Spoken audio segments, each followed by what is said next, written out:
હવે આજનો જે સબ્જેક્ટ છે, મારે શા માટે અને કેવી રીતે પ્રાર્થના કરવી જોઈએ. પ્રાર્થના શબ્દ લગભગ બધાને જાણીતો છે ને, કોઈ પણ ધર્મના લોકો હોય અને પ્રાર્થના શબ્દનો મતલબ બી ખબર હોય છે અને એનો એ લોકો જુદી જુદી રીતે ઉપયોગ પણ કરતા હોય છે. એક સર્વે એવો કરવામાં આવેલો અને એ સર્વે પ્રમાણે એવું ધ્યાનમાં આવ્યું કે જે લોકો નાસ્તિક છે ને, નાસ્તિક લોકો, એ લોકો બી કોઈક ને કોઈક સમયે પ્રાર્થના કરતા હોય. તમે એક શબ્દ સાંભળ્યો હશે, ઓ માય ગોડ. દુનિયાના બધા લોકો આ શબ્દ વાપરે છે, ઓ માય ગોડ. ભલે પછી એ નાસ્તિક હોય, પ્રભુમાં માનતા જ ના હોય, ઈશ્વરના અસ્તિત્વમાં માનતા જ ના હોય, તો બી અમુક સમયે અમુક એવો બનાવ બની જાય ને તો ઓ માય ગોડ, ગોડ, ઈશ્વરનું નામ લઈ દેતા હોય છે લોકો. અને ઘણી વાર કોઈ પણ સંજોગોમાં કોઈ પણ એવો બનાવ આવી જાય એ લોકો પ્રાર્થના કરતા હોય છે. આપણા દેશમાં પણ આપણે જોઈએ છે કે જુદા જુદા લોકો, અસંખ્ય લોકો અલગ અલગ જગ્યાએ પ્રાર્થના કરતા હોય છે. સામાન્ય રીતે જો આપણું જીવન જોઈએ ને તો મુખ્યત્વે બે કારણને લીધે આપણે પ્રાર્થના કરતા હોય છે. પહેલું એ કે રિવાજને અનુસરવા. મમ્મી પપ્પાએ પૂર્વજોએ રિવાજ આપ્યો છે કે પ્રાર્થના કરવી એટલે કરવી. બાળકને આપણે શીખવાડ્યું હોય કે ખાતા પહેલા પ્રાર્થના કરવી, સૂતા પહેલા પ્રાર્થના કરવી, સવારે ઉઠીને પ્રાર્થના કરવી, એક રિવાજ. અને બીજું કે મુશ્કેલીથી બચવા માટે. માણસ જ્યારે મુશ્કેલીમાં આવે ત્યારે એને સૌથી પહેલો ઈશ્વર યાદ આવતો હોય, પ્રાર્થના કરતા હોય છે. હવે રિવાજને અનુસરવા માટે કે એક આપણે એવી મનમાં આપણે ગ્રંથિ હોય છે કે જો હું પ્રાર્થના નહીં કરું તો કંઈક ખોટું થશે, જો હું પ્રાર્થના નહીં કરું તો ભૂત પ્રેત હેરાન કરશે. જે કે ભાઈએ કેવો પેલો એક ઉદાહરણ આપેલું કે પેલો એ બીવે ને આ બીવે ભૂતથી, તો ભૂત પ્રેત હેરાન કરશે. અથવા તો પછી વડીલો બોલશે, પ્રાર્થના નહીં કરું તો બાળકને એમ હશે કે પપ્પા બોલશે, મમ્મી બોલશે, એટલે ખાલી બી હાથ જોડતા હોય. આવા ઘણા બધા રિવાજને અનુસરવા. પછી આપણે એમ કીધું કે જમતી વખતે, ઊંઘતી વખતે, સવારે, પછી મનને શાંતિ થાય એના માટે જુદી જુદી બાબતો માટે આપણે પ્રાર્થના કરતા હોઈએ છીએ. અને બીજું મુશ્કેલીથી બચવા માટે. ઘણી બધી મુશ્કેલીઓ આપણા જીવનમાં આવતી હોય છે, માંગી છે, આ છે, તે છે, નાણાકીય મુશ્કેલી, તો એના માટે પણ આપણે પ્રાર્થના કરતા હોઈએ છીએ. હવે પ્રશ્ન એ થાય કે પ્રાર્થના એટલે શું? તો એનો એક બહુ જ સિમ્પલ, સરળ ભાષામાં આપણે કહી શકીએ કે પ્રાર્થના એટલે ઈશ્વર સાથેની વાતચીત. આપણે બોલીએ અને ઈશ્વર સાંભળે. આપણી જે કંઈ પણ મનની જરૂરિયાતો હોય, આપણી જે કંઈ પણ મનની લાગણીઓ હોય, ઈચ્છાઓ હોય, આપણે ઈશ્વરને જણાવીએ. પ્રાર્થના એટલે એ આપણા આકાશમાંના, એમાં ત્રિએક ઈશ્વરનો સમાવેશ થાય છે. આપણા આકાશમાંના પિતાની સાથેની વાતચીત છે. પિતા સાથેનો આપણો સંબંધ ગાઢ બનાવવાની વાત છે. દાખલા તરીકે કોઈ પણ બે મિત્ર હોય, હું કે જેકીભાઈ, અમે બે મિત્રો છીએ, તો જેટલો અમારી વચ્ચે વાતચીત થશે એટલો અમારો સંબંધ ગાઢ થશે. હું ઘણી બધી જગ્યાએ આ ઉદાહરણ આપું છું કે બે મિત્ર છે મારા, એક જેકી છે અને બીજો તમારામાંથી કોઈ મિત્ર છે. હવે હું જેકી સાથે દરરોજ ફોન પર વાત કરું છું અને તમારી સાથે મહિને એકવાર વાત કરું છું, તો કોની સાથે મિત્રતા, કોની સાથે ગાઢ સંબંધ વધારે થયો? જેકી સાથે. બસ પ્રાર્થનામાં એવું છે કે જે પ્રભુ પરમેશ્વર સાથે આપણે જેમ ગાઢ સંબંધ હશે એમ દરરોજ વારંવાર પ્રાર્થનામાં આપણે જોડાતા હોઈએ છીએ. હવે પ્રાર્થના છે ને એ કોઈ વિધિ નથી કે બસ આ વિધિ કરી. વિધિથી પણ કંઈક વિશેષ છે. કારણ કે વિધિમાં ઘણીવાર એક પેલું સ્ટીરિયોટાઇપ, પોપટની માફક વિધિ, પેલા અમુક શ્લોકો બોલતા હોય છે તો એમાં કન્ટિન્યુઅસ એનું એ જ આયાત કરે, એવી કોઈ વિધિ નથી. આ વિધિથી પણ કંઈક વિશેષ છે.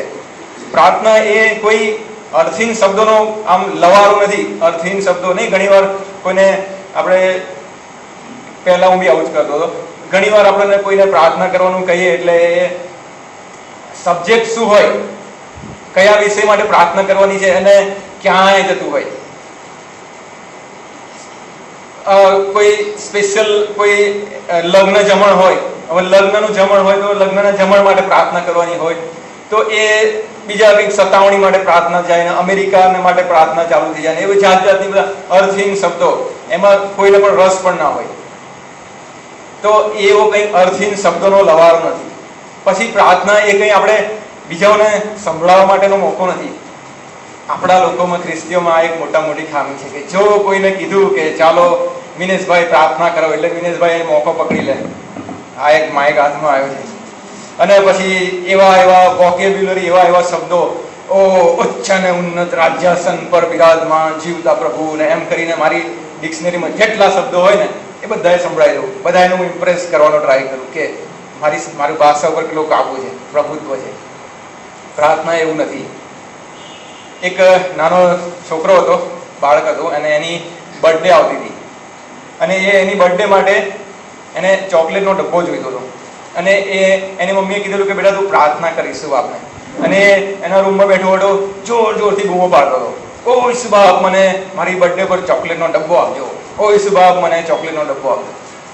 એટલે એની મમ્મી એની પાસે કે બેટા બૂમો કેમ પાડે છે, ઈસુ બાપ કઈ બહેરા થોડી છે? છોકરાએ કીધું કે હા મમ્મી, હું જાણું છું ઈસુ બાપ બહેરા નથી, પણ દાદા બાજુના રૂમમાં બેઠા છે ને એ બહેરા છે. દાદા બહેરા છે ને એને સંભળાવવા પ્રાર્થના કરો. એટલે આપણી પ્રાર્થના એવી ના હોય કે બીજાને સંભળાવવા માટે કરી, પણ પ્રાર્થના એ શું છે? ઈશ્વર સાથેની વાતચીત. હવે ખ્રિસ્તી પ્રાર્થના એ પિતાને ઉદ્દેશીને કરવામાં આવે છે, જેમાં ત્રિએક ઈશ્વરનો સમાવેશ થાય છે ખ્રિસ્તી પ્રાર્થનામાં. એમાં એ પહેલી વાત કે પિતાને ઉદ્દેશીને પ્રાર્થના કરવામાં આવે છે. ઈસુએ આપણને પ્રાર્થના કરતા શીખ્યું, એમાં પણ પહેલો જ વાક્ય છે કે ઓ આકાશમાંના અમારા બાપ. ઈશ્વર એ એક વ્યક્તિ છે. શક્તિ તો છે જ, પણ માત્ર શક્તિ નહીં, વ્યક્તિ પણ છે. એ વાલા પિતા છે. અને જેમ પિતાને પોતાના બાળકોની માંગણી સંતોષવામાં ગૌરવ આનંદ આવે ને, એમ એ પિતાને પણ આપણી માંગણી સંતોષવામાં આનંદ આવે છે. અને તેમનું વ્યક્તિત્વ પણ એવું પ્રેમાળ પિતા જેવું છે. તમે ગીતશાસ્ત્રનું પુસ્તક જોજો, કેટલી બધી જગ્યાએ કરુણાળુ, પ્રેમાળ, રહેમ કરનારો, એટલા બધા શબ્દો વાપરે છે, કારણ કે એ ખરેખર પ્રેમાળ છે. યોહાન 3:16 આપણા બધાના ઘરોમાં પણ હશે, આપણે કેટલી વાર વાંચતા બી હશું, કેમ કે દેવે જગત પર એટલી બધી પ્રીતિ કરી. પ્રીતિ કોણ કરે? પ્રેમાળ હોય એ. અને એટલે જ આપણે એમને અબ્બા બાપ, અબ્બા પિતા, અબ્બા કહીને આપણે એમને પુકારવાનો હક પ્રાપ્ત થયો છે. અબ્બા શબ્દ છે ને એ અરબીમાં પણ વપરાય છે અને ઉર્દુમાં પણ વપરાય છે, અને એનો ગુજરાતી તર્જુમો થાય છે વહાલા પિતા. અબ્બા બાપ એટલે વહાલા પિતા. એ કેવળ પિતા નહીં પણ સ્વર્ગમાંના પિતા છે, અને એ સ્વર્ગમાંના પિતા સાથે આપણે પ્રાર્થનામાં વાત કરતા હોઈએ, અને એમની પાસે સર્વકાલિક સ્વર્ગીય અધિકાર છે. એન્ડ્રુ મોર નામની એક વ્યક્તિએ કહ્યું છે કે પ્રાર્થનાનું સામર્થ્ય મોટે ભાગે સંપૂર્ણ રીતે આપણે જેમની સાથે વાત કરીએ છીએ એમની સાથેના સંબંધ વિશેની આપણી સમજણ ઉપર આધાર છે કે કોણ છે, શું એ હસ્તી છે. હું એક્ઝામ્પલ આપું કે હું અત્યારે પીઆઈ છું, પહેલા પીએસઆઈ હતો વડોદરામાં. અત્યારે તો મેં પ્રભુને જીવન સોંપેલું છે, પણ જ્યારે મેં પ્રભુને જીવન નહોતું સોંપ્યું ત્યારે જે તમને બધા પોલીસવાળા દેખાય છે એવો જ હું પણ હતો. ગુનેગારોને બહુ મારતો હતો અને ગાળો પણ બોલતો હતો, બધું જ ટૂંકમાં જે પોલીસવાળા જે કરતા હોય બધું જ કરતો હતો. અને કોઈ મળવા આવ્યું હોય, કોઈ અરજદાર કે કોઈ આરોપી સાથે આમ મારી સાથે વાત કરતા હોય ને સહેજ બી કંઈ આડી અવડી વાત કરે ને, મને ગુસ્સો ચડે ને હું ખાલી એને ગુસ્સે થઈને ખાલી બોલ એ કોની સાથે વાત કરે છે ખબર છે ને, એટલે પેલા ભાઈ સામેની વ્યક્તિ તરત જ એકદમ ઠંડી થઈ જાય, નોર્મલ થઈ જાય, એને રિયલાઇઝ થાય કે હું કોની સાથે વાત કરું છું, પીએસઆઈ સાથે વાત કરું છું, હમણાં મને કાં તો ફિટ કરી દેશે કાં તો મારશે. તો જો એક પીએસઆઈ માટે જો કોઈ વ્યક્તિ આવું વિચારતી હોય તો આ તો આવા લાખો કરોડો પીએસઆઈઓ જેના પગની ધૂળ બરાબર નથી એવા પરમેશ્વર સાથે આપણે વાત કરીએ છીએ. તો એ કેટલા મહાન છે એ આપણે આપણા મનમાં રાખવું, સમજણ રાખવી બહુ જરૂરી છે. કારણ કે આપણે પ્રાર્થના કરીએ છીએ ત્યારે આપણે બીજા કોઈની સાથે નહીં પણ સૃષ્ટિના સર્જનહારની સાથે વાત કરીએ છીએ. જો આ ગઈ વખતે અમિતભાઈએ એક પ્લેનેટનું નામ આપેલું. હવે આમાં આપણે જોશો તો આ પ્લુટો ગ્રહ છે, બુધ છે, મંગળ છે, પૃથ્વી છે. પૃથ્વી જેમાં આપણે રહીએ છીએ કેટલી મોટી લાગે છે પ્લુટો અને મંગળ અને બુધની સામે, પણ જ્યુપિટર અને સેટર્ન એની સામે આપણી પૃથ્વી કેટલી નાની લાગે છે. કેટલા વિશાળ ગ્રહો છે ગુરુ અને શનિ. હવે એ જ ગુરુ અને શનિ સૂરજની આગળ જુઓ અને ત્યાં અર્થ પૃથ્વી એક ટપકું થઈ જાય છે. સૂરજની સામે એની કેટલી વિશાળ છે.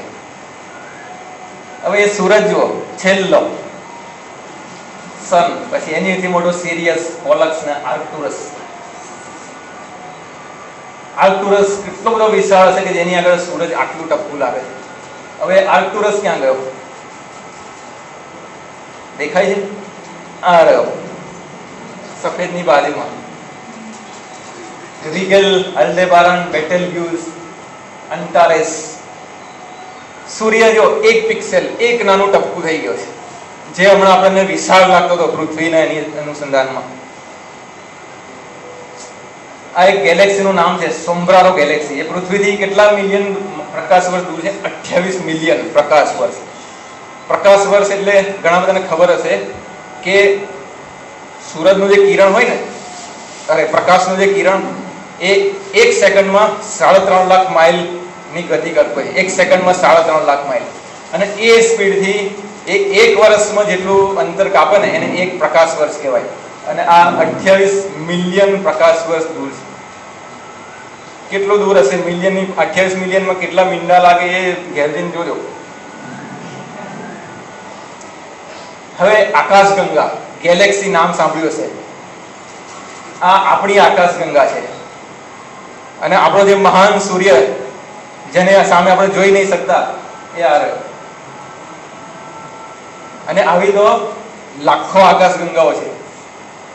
તમે વિચાર કરો કે આવી આકાશગંગાઓ, આવા યુનિવર્સને બનાવનાર પરમેશ્વર સાથે આપણે પ્રાર્થનામાં વાત કરીએ છીએ. હવે આ જે બધા ફોટા છે ને, એ એક ટેલિસ્કોપ, માણસોએ એક હબલ ટેલિસ્કોપ નામનું ટેલિસ્કોપ બનાવ્યું છે. એ ટેલિસ્કોપે આ બધા ફોટા લીધા છે. હું આ બધા ફોટા જોતો ત્યારે મને વિચાર આવ્યો કે હબલ ટેલિસ્કોપે તો એ ફોટા લીધા હશે કે જ્યાં સુધી એની નજર પહોંચતી હશે, જ્યાં સુધી એની ફ્રીક્વન્સી, જ્યાં સુધી એની પેલી એ હશે કેપેસિટી. દાખલા તરીકે બોરસદમાં કોઈ મોટો ઊંચો ટાવર બનાવીને તમને એવું કહેવામાં આવે કે આજુબાજુ નજર કરો અને જે દેખાય એનું વર્ણન કરો. તમને જે દેખાશે, જ્યાં સુધી તમારી દ્રષ્ટિ પહોંચશે ને એનું વર્ણન કરશો. અમેરિકા તમને નહીં દેખાય, એનો મતલબ એ નથી કે અમેરિકા નથી. તો આટલું બધું એ હબલ ટેલિસ્કોપે જોયું, પણ આની બહાર શું હશે એ તમે વિચાર કરો કે જ્યાં હબલ ટેલિસ્કોપની એનું લેન્સ, એની નજર નહીં પહોંચતી.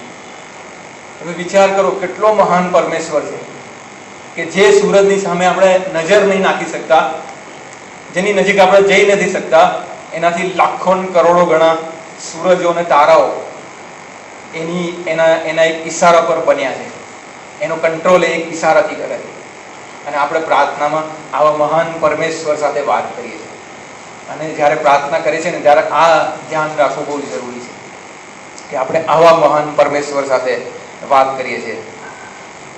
વચમાં મેં એક જગ્યાએ વાંચેલું કે આપણી ગેલેક્સી છે ને આકાશગંગા, એમાં જે તારાઓ છે ને એને દરેક તારાઓને એક તારાઓને એક નામ આપવામાં આવે ને, પછી કોઈ વ્યક્તિને કહેવામાં આવે ને કે તમે ખાધા પીધા ઊંઘ્યા વગર ફક્ત નામ બોલ્યા કરો, તો આખી ગેલેક્સીના તારાઓના નામ પૂરા થતા 4000 વર્ષ લાગે. પણ અહીંયા ઉત્પત્તિ 1 અને 16 લખ્યું છે કે ઈશ્વરે તારાઓ પણ બનાવ્યા. અને ગીતશાસ્ત્ર 147 ને 4 લખ્યું છે કે તે તારાઓની ગણતરી કરે છે. આપણને ગણતરી ખબર નથી, પણ એ તારાઓની ગણતરી કરે છે અને સર્વને નામ આપે છે. એવો મહાન પ્રભુ છે આપણો. અને આપણે પ્રાર્થના એની આગળ કરીએ છીએ. જ્યારે પણ આપણે પ્રાર્થના કરીએ ત્યારે આ બહુ જ ધ્યાન રાખવું જરૂરી છે કે આપણે કોની સાથે વાત કરીએ છીએ. હું તમને એક બાઇબલમાંથી એક દાખલો આપું. પ્રભુ ઈસુનો શિષ્ય યોહાન એ પ્રભુ ઈસુની આખી મિનિસ્ટ્રીમાં એ પ્રભુ ઈસુની સાથે હતો. એને એક ચમત્કારો જોયેલા પ્રભુ ઈસુના, બધા એક પછી એક, બધા ગજબના, એકથી ચડિયાતા ચમત્કારો. આ એ જ યોહાન હતો કે જેણે રૂપાંતરના પહાડ ઉપર પ્રભુ ઈસુનું રૂપાંતર જોયું. યાકૂબ, પિત્તર અને યોહાન 3 જણા.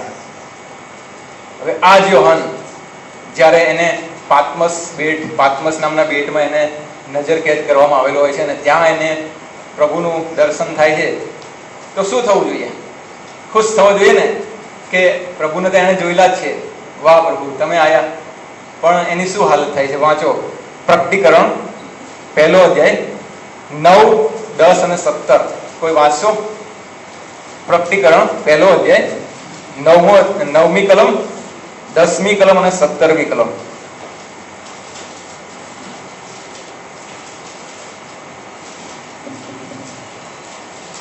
હું યોહાન તમારો ભાઈ અને વિપત્તિમાં તથા ઈશ્વરના રાજ્ય તથા ધૈર્યમાં ભાગીદાર, દેવના વચનને લીધે તથા ઈશ્વરની શાસનને લીધે આત્મસ નામને પેટમાં હતો. પ્રભુને દવાડે હું આત્મામાં હતો ત્યારે મેં મારી પાસે રણસિંગાના અવાજ જેવી મોટી વાણી સાંભળી. પછી 17મી કલમ. જ્યારે મેં તેને જોયો ત્યારે મુએલા જેવો થઈને હું તેના ચરણ આગળ પડી. મુએલા જેવો થઈને એના ચરણો આગળ પડી ગયો. એણે એનું પરાક્રમ જોયેલું, એનું મહાન રૂપ જોયેલું, તો બી જ્યારે પાત્મસ નામના બેટમાં એને દર્શન થાય છે, જોવે છે, ત્યારે મુએલા જેવો એની આગળ પડી જાય છે. કારણ કે એ ઈશ્વર છે, એ મહાન ઈશ્વર છે, અને એવા ઈશ્વર સાથે આપણે પ્રાર્થનામાં વાત કરતા હોઈએ છીએ. શું લખ્યું છે? સાથે વાંચીશું. જેમની મહાન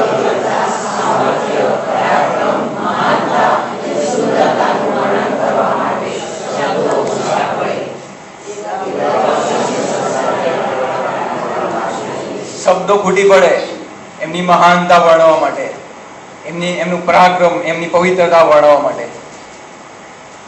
આવા પ્રભુની જ્યારે આપણે સ્તુતિ આરાધના કરતા હોઈએ છીએ ને, ત્યારે અમે તો પાછળ બેઠા અમે તો હાથ ઊંચા કરીએ, ઊભા થઈને હાથ ઊંચા કરીએ અને ભરપૂરથી સ્તુતિ આરાધના કરતા હોઈએ છીએ. મને તો બહુ મજા આવે છે. અમને તો ખબર નહીં, હું ઘણા લોકોને અમે જોઈએ છીએ, એમને જ્યારે પ્રભુની સ્તુતિ આરાધના કરવાની આવે ત્યારે બંને હાથમાં 20-20 કિલોનું વજન બાંધી દીધું અને એમ ફિટ થઈ જાય.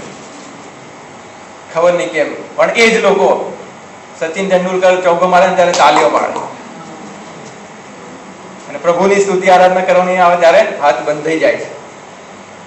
બહુ અફસોસ છે. ખ્રિસ્તી પ્રાર્થના પિતાને ઉદ્દેશીને કરવામાં આવે છે અને પુત્ર મારફતે, ઈસુની મારફતે કરવામાં આવે છે. એફએસી 2:18 લખ્યું છે, પાઉલ જણાવે છે કે કેમ કે, વાંચીશું સાથે, કેમ કે તે ઈસુ દ્વારા એક આત્મા વડે આપણે બંને બાપની હજુરમાં જોવા પામીએ છીએ. આપણે બંને એટલે કોણ ખબર છે? આપણે બંને એટલે જે દેવના લોકો પહેલેથી છે એ, અને બીજા જે નવા વિશ્વાસમાં આવે છે તે. આપણે બંને ઈસુ દ્વારા દેવની હજુરમાં જઈ શકીએ છીએ, આપણી પોતાની રીતે નહીં. અને પ્રભુ ઈસુએ પોતે પણ યોહાન 15:16 કીધું છે કે મારે નામે તમે જે કંઈ માંગશો તે પિતા તમને આપશે. પ્રભુ ઈસુના નામમાં માંગવાની છે. એટલે જ આપણે પ્રાર્થનામાં છેલ્લે બોલીએ છીએ કે પ્રભુ ઈસુના નામમાં કબૂલ કરો. ઈશ્વર પાસે આપણને પોતાની રીતે આવવાનો કોઈ જ અધિકાર નથી. પ્રાર્થના પોતાની રીતે એટલે કે પ્રભુ ઈસુ વિના નહીં, કોઈ વ્યક્તિ કે ગુરુ મારફતે પણ નહીં. કોઈ વ્યક્તિનામાં, ગુરુનામાં એ તાકાત નથી કે આપણી પ્રાર્થના લઈ જઈ શકે દેવ બાપ પાસે. ફક્ત અને ફક્ત ઈસુ ખ્રિસ્ત જ લઈ જઈ શકે છે. અને ઈસુની માં મરિયમ મારફતે પણ નહીં. ઘણા બધા લોકો આ ભૂલ કરતા હોય છે કે ઈસુની માં મરિયમને કે ઓ મારિયા, ઓ મરિયમ, તું ઈસુને વિનંતી કર. પણ એ બહુ જ ભૂલ ભરેલી વાત ને ખોટી છે.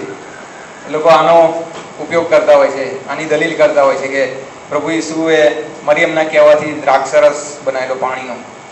પણ જો તમે જોશો ને તો યોહાન 2:4 પ્રભુ ઈસુએ મરિયમને ઠપકા સ્વરૂપે કીધેલું કે ભાઈ, તારે ને મારે શું? Woman, dear woman, why do you involve me? મારો સમય હજી આવ્યો નથી. ઈસુ કોને પોતાના સગા ગણે છે? જેઓ દેવની વાત સાંભળે છે તથા પાળે છે, તેઓ મારી માં તથા ભાઈઓ છે. બાઇબલમાં 2 ચમત્કાર એવા છે કે જેમાં પ્રભુ ઈસુ તૈયાર નતા અને એમની પાસેથી ચમત્કાર કરાવડાવવામાં આવ્યો. એક પાણીનો દ્રાક્ષરસ અને બીજો આ. પાણીનો દ્રાક્ષરસ કર્યો ત્યારે આપણે જોયું કે પ્રભુ ઈસુ ઠપકા સ્વરૂપે કહે છે, જ્યારે આમાં શું કહે છે? શાબાશી સ્વરૂપે. દીકરી, પેલામાં કેવું કહે છે? ડિયર વુમન, વુમન, બાય, સ્ત્રી, તારે મારે શું? અહીં કહે છે દીકરી, તારા વિશ્વાસે તને બચાવી છે, શાંતિ.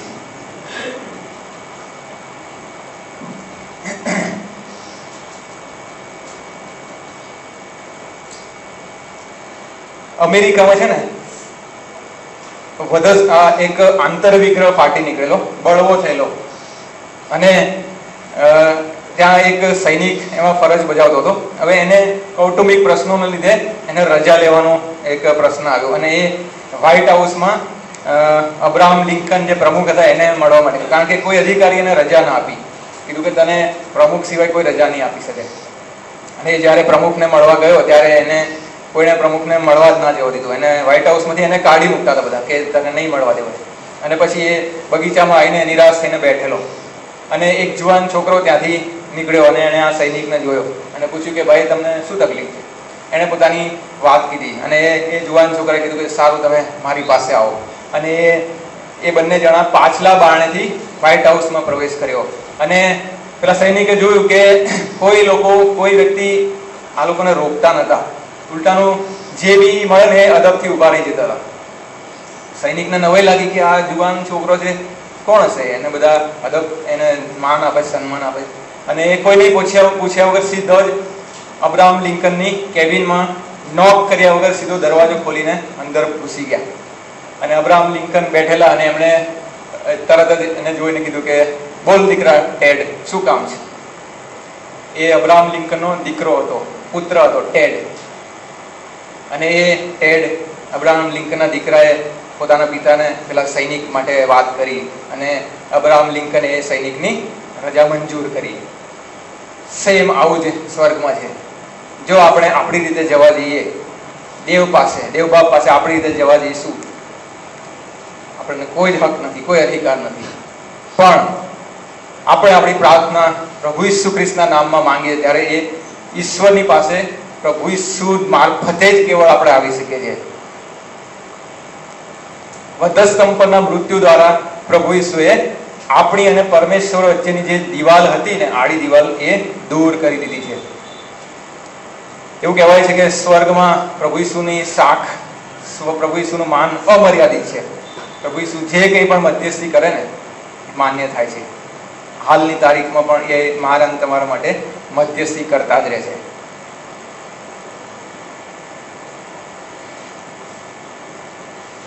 પ્રાર્થના એ પિતાને ઉદ્દેશીને કરવામાં આવે છે, અને પુત્ર ઈસુની મારફતે કરવામાં આવે છે, અને આત્માથી કરવામાં આવે છે. પ્રાર્થના કરવાનું આપણને અઘરું લાગે. સૌથી અઘરી બાબત આપણને પ્રાર્થનાની લાગતી હોય છે. કંટાળો આવતો હોય છે, એક બોજ સમાન લાગતું હોય છે. પણ અને ઈશ્વર જાણે છે આપણને, મન તમને, કે આ લોકો નિર્બળ માણસો છે, અમને કંટાળો આવતો હશે, અને એટલે જ એમણે આપણને એકલા નથી છોડી દીધા. આપણી સાથે આપણને પ્રાર્થના કરવા માટે એમણે પોતાનો જ આત્મા, પવિત્ર આત્મા આપણને આપ્યો છે. આપણે સાથે વાંચીશું. તે પ્રમાણે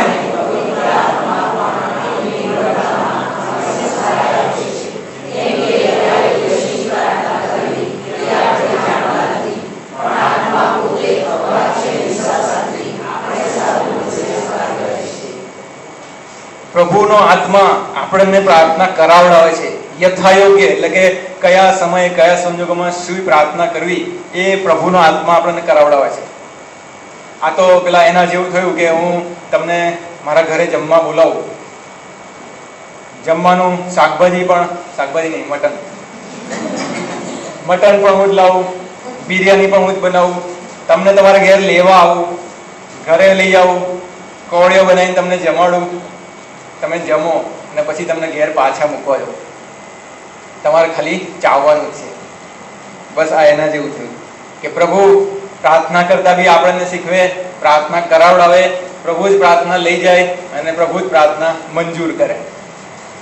આપણે તો ખાલી બેસવાનું છે, તો પણ કંટાળો આવતો હોય છે. પણ બહુ આજે પ્રભુનો આત્મા ઘણા બધા લોકો પર રેડાશે. તમારા ઘણા બધાની પ્રાર્થનાઓ આજે બદલાશે. ચોક્કસપણે પ્રભુએ યોએલ 2:28-32 કીધું છે કે મારો વિનંતીનો આત્મા રેડી દેશે. તમારામાંથી ઘણા બધામાં એ વિનંતીનો આત્મા આજે પ્રભુ રેડશે, મધ્યસ્થીનો આત્મા રેડશે. તમે જોજો કે તમારી પ્રાર્થના કેવી બદલાય છે. મારી પોતાની પ્રાર્થના એવી હતી કે મને નહોતું આવડતું. 3 વાગે હું રોજ રાતે પ્રાર્થના કરવા ઉઠું, પહેલી વાર જ્યારે 3 વાગે ઉઠ્યો ને ત્યારે 5 મિનિટ મારી પ્રાર્થના ચાલેલી. 5 મિનિટ. મને એમ થયું કે આ જેકીભાઈ ને અમિતભાઈ ને બધા 2-2 કલાક કેમની પ્રાર્થના કરતા છે. 5 મિનિટ પછી મને તો શું બોલવું એ ખબર ના પડી. પણ પ્રભુએ મારું સમર્પણ જોયું કે આ ઉઠે છે કે નહીં, અને મેં ઉઠવાનું ચાલુ રાખ્યું દરરોજ. હવે હું એવું ના કહી શકું કે મેં ઉઠવાનું ચાલુ રાખ્યું, પ્રભુ જ ઉઠાડતા હતા. કારણ કે તમે ઉઠી જજો, બહુ કઠણ 3 વાગે. પણ જેમ જેમ ઉઠતો ગયો પ્રભુનો આત્મા મને મારા ઉપર રેડાતો ગયો, મધ્યસ્થીનો આત્મા, અને પ્રાર્થનાનો સમય મારી જાણ બહાર વધતો ગયો. 5 મિનિટની 15 મિનિટ થઈ, અડધો કલાક થયો, કલાક થયો, 2.5 કલાક સુધી મારી પ્રાર્થના ચાલી. અને મને રીતસરનું એવું અહેસાસ થાય, મહેસૂસ થાય કે મારી પાછળ કોઈ લિસ્ટ લઈને ઊભું છે અને મને યાદ દેવડાવે છે કે આની પ્રાર્થના બાકી, આની બાકી, આની બાકી. હું એમ થાકેલો અને પછી હું એમ કહું કે હવે મારે આમીન કરવું છે, ત્યાં તો મને કહું પાછળથી યાદ દેવડાવો કે હજી આ પેલા બેન બાકી રહી ગયા, પેલા ભાઈ બાકી રહી ગયા, પેલી મંડળી બાકી છે, પેલી વ્યક્તિ બીમાર છે. રીતસરનું મેં આ અનુભવ કર્યો છે, અને આ જ વસ્તુ તમે અનુભવ કરશો. બહુ ગજબનું સામર્થ્ય છે પ્રાર્થનામાં. શા માટે પ્રાર્થના કરવી જોઈએ? આમ તો બહુ સહેલો સવાલ છે નહીં, શા માટે કરવી જોઈએ? આપણી જરૂરતો પૂરી કરે પ્રભુ, એના માટે તો આપણે કરતા હોઈએ છીએ. પણ એનાથી કંઈક વિશેષ છે, આપણે આગળ જોઈએ. પ્રાર્થના કરવા માટેના કેટલાક કારણો છે. શું છે પહેલું કારણ? ઈસુ આશા રાખે છે કે તેમના શિષ્યો પ્રાર્થના કરશે. આપણે પ્રાર્થના કરીને એવી ઈસુ આશા રાખે છે. કારણ કે માથી 6 ને 6 કીધું છે કે પણ જ્યારે તું પ્રાર્થના કરે ત્યારે તારી ઓરડીમાં બેસને તારું બાણું બંધ કરીને ગુપ્તમાંના તારા બાપની પ્રાર્થના કરીને ગુપ્તમાં જોનારો તારો બાપ તને બદલો આપશે. અહીંયા તમે એક નોટ કર્યું? શું લખ્યું છે? જ્યારે તું પ્રાર્થના કરે. એવું નથી લખ્યું કે જો તું પ્રાર્થના કરે. ઓપ્શન નથી આપ્યો કે જો કરે તો આવું કરજે, ના કરે તો નહીં. કરવાનું તો છે જ, પણ જ્યારે કરે ત્યારે આ રીતે કરવાનું. બે વિકલ્પ નથી આપ્યા, કરવું કે ના કરવું. પ્રભુ કહે છે કે કર, પણ જ્યારે જ્યારે કરે ત્યારે આ પ્રમાણે કર. બીજું રીઝન છે ઈશ્વર સાથેનો સંબંધ ગાઢ બનાવવા. આકાશમાંના અમારા પિતા, જેમ મેં હમણાં જ કીધું કે ફોન ઉપર ડેઈલી વાત થતી હોય એ સંબંધ, અને મહિને એકવાર વાત થતી હોય એ સંબંધ, એ બેમાંથી કયો સંબંધ ગાઢ છે? ડેઈલી વાત થતી હોય. તમને કદાચ જો એવું આપવામાં આવે કે એક મોબાઈલ નંબર આપવામાં આવે અને તમને એવું કહેવામાં આવે કે આ નરેન્દ્ર મોદીનો ફોન નંબર છે અને તમારે દરરોજ આની પર ફોન કરવાનો, 5 મિનિટ કરવાનો. તમારા વિસ્તારના જે પ્રોબ્લેમ હોય એ તમારે કહેવાના. તમે પહેલા દિવસે ફોન કરશો, ઓ મોદી સાહેબ, હું ફલાણો બોલું છું, બોરસદથી બોલું છું, બોરસદ આ આણંદથી આ બાજુ તમે જોયું છે ને? હા. પછી અમારા વિસ્તારમાં આવું છે, તેવું છે, અમારા વિસ્તારમાં અહીંયા રસ્તા સારા નથી, આ છે, જે તમારો પ્રોબ્લેમ હશે તમે કહેશો. પછી બીજા દિવસે ફરીથી, પછી એક ટાઈમ એવો આવશે કે તમને 5 મિનિટ ઓછી પડશે. તમે બધાને એકબીજાને કહેશો કે ભાઈ કામ હોય તો કહેજો, મારી પાસે મોદી સાહેબનો નંબર છે, હું દરરોજ વાત કરું છું. ગૌરવથી તમે કહેશો મોદી સાહેબનો નંબર છે. પછી તમે મોદી સાહેબને રિક્વેસ્ટ કરો કે સાહેબ 5 મિનિટ તો ઓછી પડે, 15 મિનિટ આપો ને, કારણ કે મારા આજુબાજુના ગામવાળા બી મને વિનંતીઓ આપે છે. સંબંધ ગાઢ બનાવવાની કોશિશ કરીશું. 5 મિનિટમાંથી આપણે 15 મિનિટ માંગીશું, અડધો કલાક માંગીશું. એ મોદી કે જે પ્રભુની આગળ ધૂળ બરાબર બી નથી. તો આ તો આપણો પ્રભુ છે, આકાશમાંનો આપણો પિતા છે. એની સાથેનો સંબંધ ગાઢ બનાવવા માટે પ્રાર્થના કરવી બહુ જરૂરી છે. સગળા સંબંધો વાર્તાલાપ પર આધારિત છે, અને વાર્તાલાપના અભાવે સંબંધો તૂટી પણ જાય છે. ત્રીજું કારણ છે પરીક્ષણથી બચવા માટે. આ પ્રભુ ઈસુના પોતાના શબ્દો છે. એમણે પોતે પોતાના શિષ્યોને કીધું છે, આપણા માટે આ આજ્ઞા છે કે પ્રાર્થના કરો કે તમે પરીક્ષણમાં ન પડો. ચોથું કારણ છે કે ઈસુ પોતે પ્રાર્થનાનો નમૂનો આપે છે. માર્ક 1:35 શું લખ્યું છે કે સવારે પો પાડતા પહેલા ઘણો વહેલો ઉઠીને તે બહાર ગયો અને ઉજ્જડ ઠેકાણે જઈને તેણે ત્યાં પ્રાર્થના કરી. જેમ આપણે પહેલો જે બીજો કે એવો મુદ્દો જોયો ને કે ઈશ્વર સાથેનો સંબંધ ગાઢ બનાવવા માટે પ્રભુ ઈસુ એના માટે જ પ્રાર્થના કરતા હતા. પ્રભુ ઈસુ પોતે દેવ પુત્ર હતા, પોતે ઈશ્વર હતા, એમને પ્રાર્થનાની જરૂર શું પડે? પણ અસંખ્ય જગ્યાએ આપણે જોઈએ છીએ કે એમણે પ્રાર્થના કરી, આમ જઈને પ્રાર્થના કરી, ફલાણી જગ્યાએ જઈને પ્રાર્થના કરી, પ્રાર્થનામાં આખી રાત કાઢી. એ કેમ? કારણ કે જેટલો ટાઈમ પ્રાર્થનામાં બેસતા હતા એટલો ટાઈમ બાપ સાથે વાત કરતા હતા, બાપ સાથેનો સંબંધ ગાઢ થતો હતો. અને એના માટે ઈસુ પોતે પ્રાર્થનાનો નમૂનો આપે છે.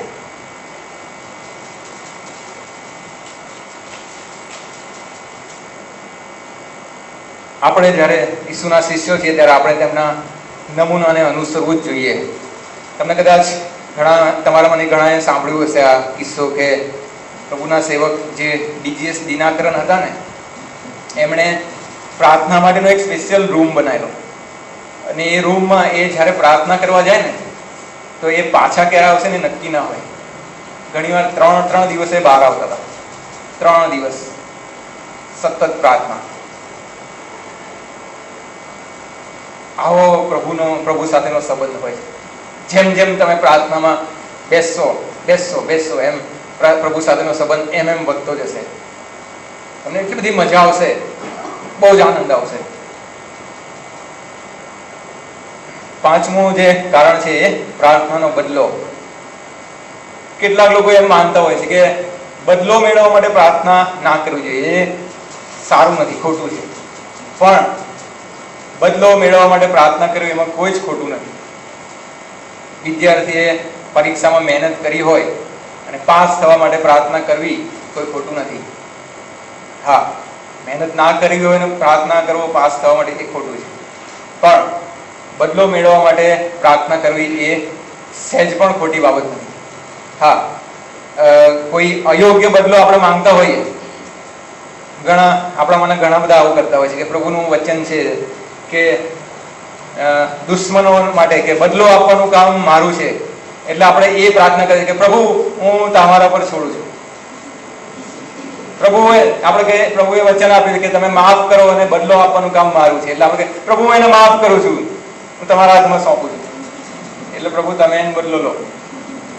અયોગ્ય બદલા માટેની પ્રાર્થના પ્રભુ કદી નહીં મંજૂર કરે. કારણ કે માથી 6:6 પ્રમાણે પ્રભુએ આપણને પ્રાર્થનાનો બદલો આપવાનું કહ્યું છે. પ્રાર્થનાનો બદલો કેવી રીતે મળે છે? એનો પ્રેમ. વાંચીશું.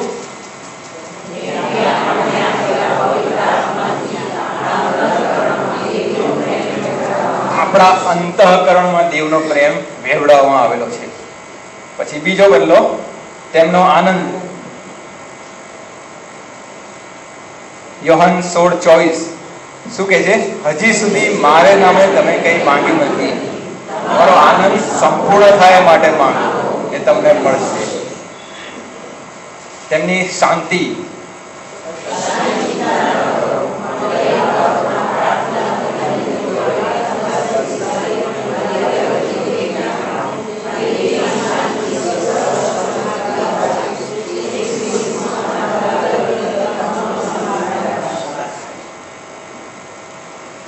છઠ્ઠું કારણ છે પ્રાર્થના શું કરે છે?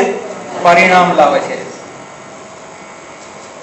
માથી 7:8 કેમ કે જે હરેક માંગે છે તે પામે છે, જે શોધે છે તેને જડે છે, ને જે ઠોકે છે તેને સારું ઉગાડવામાં આવશે. પરિણામ લાવે છે પ્રાર્થના. તમે લોકોએ બી, આપણે બધાએ અસંખ્ય વાર આનો અનુભવ કર્યો હોય છે કે પ્રાર્થના પરિણામ લાવે છે. પ્રાર્થના પરિસ્થિતિ બદલી નાખે છે.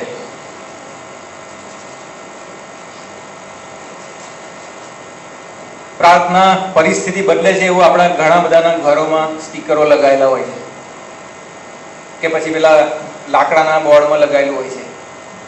પણ એ ઘણીવાર ત્યાંનું ત્યાં જ રહી જાય છે. આપણે એને વાંચવાની બી દરકાર નથી કરતા અને એને સમજવાની બી દરકાર નથી કરતા. લખીએ છે કે પ્રાર્થના પરિસ્થિતિ બદલે છે. Prayer changes situation. મેં અહીંયા તમારા CNI બોરસદમાં હું આવેલો ત્યારે મેં એક સાક્ષી આપેલી, મારા આઈજી સાહેબની બદલી કરાયેલી મેં. પછી ઘણા બધા તમારા મને મળેલા અને એમણે મને એવું કીધેલું કે સાહેબ તમારા જેવી પ્રાર્થના અમે ચાલુ કરી છે, બદલી કરાવવાની. મેં કીધું કોની? તો કે અમારા પાળક સાહેબ. મહેરબાની કરીને આવું ના કરતા. કોઈ વ્યક્તિને ત્યાંથી બદલવા માટેની પ્રાર્થના ના કરતા, પણ વ્યક્તિનું બદલાણ થાય એવી પ્રાર્થના કરે. એ તો પાળક સાહેબને એકને બદલશો બીજા આવશે, એને બદલશો ત્રીજા આવશે, એને બદલશો ચોથા આવશે, પછી વાંક તમારો નીકળશે કે આ મંડળીને કોઈ પાળક જ છૂટ જ નહીં થતો. એટલે વ્યક્તિનામાં બદલાણ થાય ને એવી પ્રાર્થના કરજો. પ્રાર્થનાના મળતા પ્રત્યુત્તરોનો સરવાળો આપણને વિશ્વાસને વધુ દ્રઢ બનાવે છે. એક જુવાન છોકરો હતો, એક લશ્કરમાં હતો, આર્મીમાં. ખ્રિસ્તી જુવાન છોકરો હતો અને એ પ્રભુ ઈસુ પર બહુ ભયંકર વિશ્વાસ ધરાવતો હતો, બહુ જ પ્રાર્થનાવાદી હતો. અને એનો જે કેપ્ટન હતો ને, એ કેપ્ટન અને એના બીજા જે સૈનિકો હતા ને, એ આની કાયમ મજાક ઉડાવે આ છોકરાની, અને એને કોઈ પણ એવો તક ના ચૂકે કે એનું અપમાન કરવાની.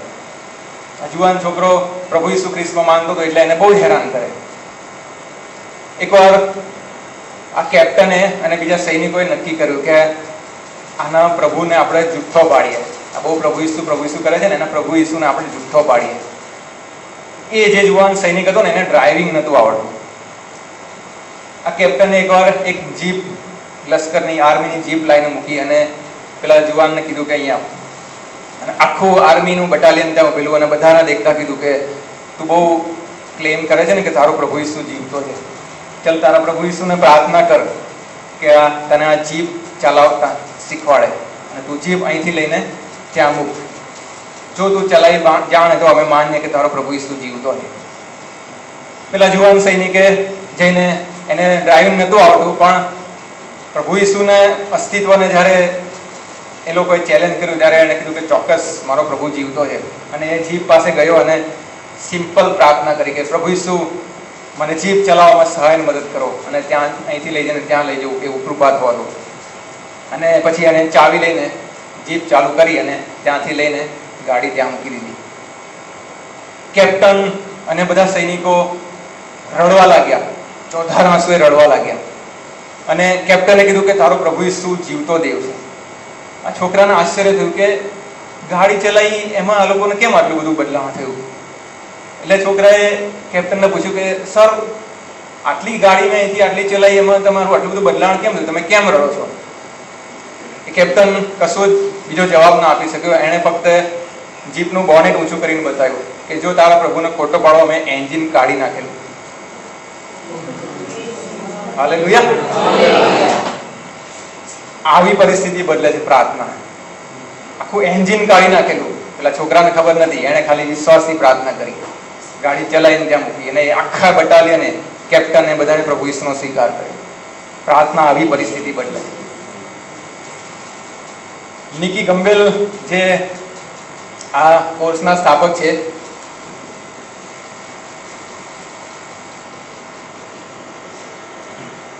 નિકી ગંભેલે પોતે જણાવ્યું છે કે મને જે પ્રાર્થનાનો જે જવાબ મળે છે ને, એને હું કહે છે કે એક ડાયરીમાં લખી રાખું છું, અને પછી જ્યારે નિરાશ હોઉં ને ત્યારે એ વાંચું છું, અને એનાથી મને બહુ ઉત્તેજન મળે છે, બહુ વિશ્વાસમાં ભરાવું છું. તમે આવું કરી જોજો, બહુ ફાયદો થશે. પ્રાર્થનાના અસંખ્ય જવાબો મળશે, અસંખ્ય જવાબો. આજે મારે અહીંયા આવવાનું હતું ને, મારી ચાલુ દિવસ છે.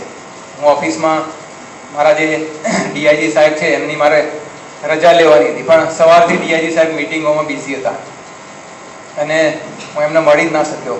મને એમ હતું કે હું કેવી રીતે એમની પાસે રજા માંગું, અને 3 વાગે તો નીકળવાનું હતું.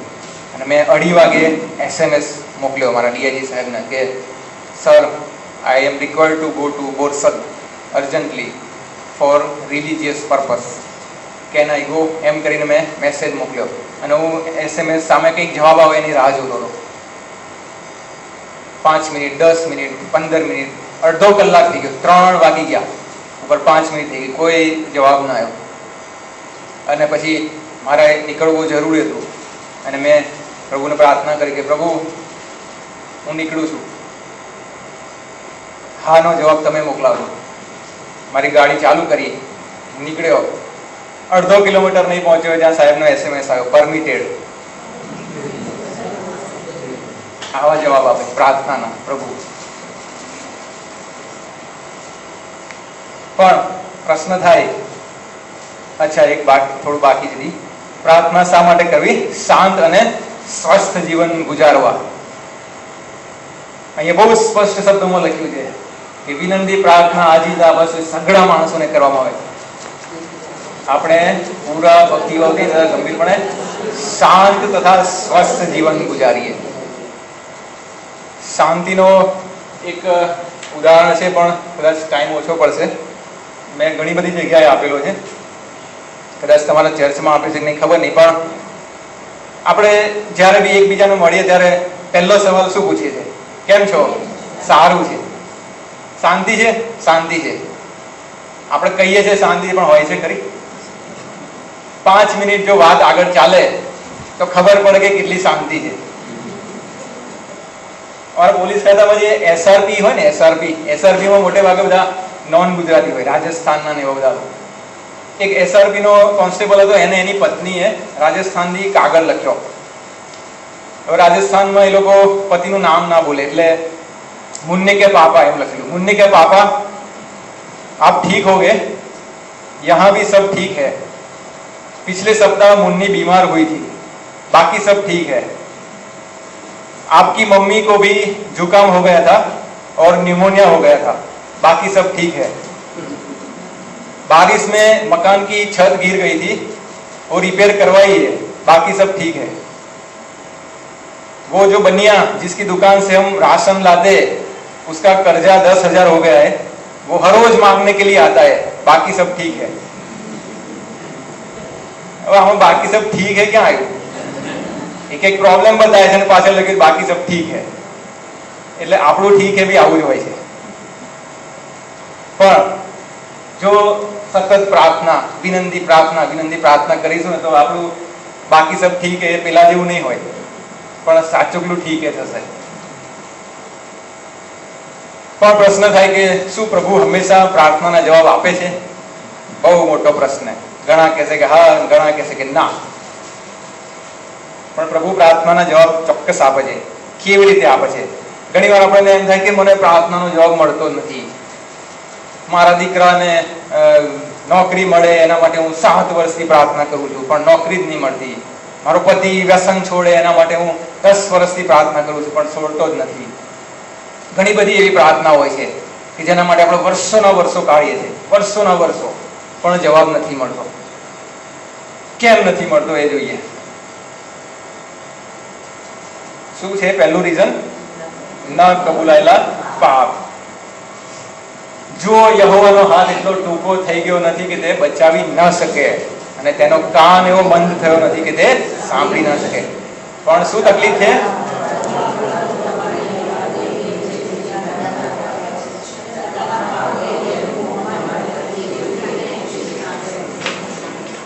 વાંક યહોવાનો નથી, દેવનો નથી, વાંક આપણો છે.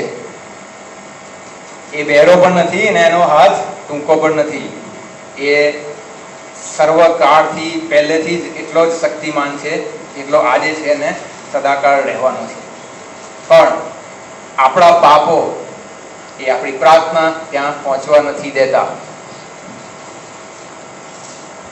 આપણે જો આપણી ઈચ્છા હોય કે આપણી પ્રાર્થનાનો જવાબ મળે તો એ પાપ રૂપી જે દીવાલ છે ને એ તોડવી બહુ જરૂરી છે.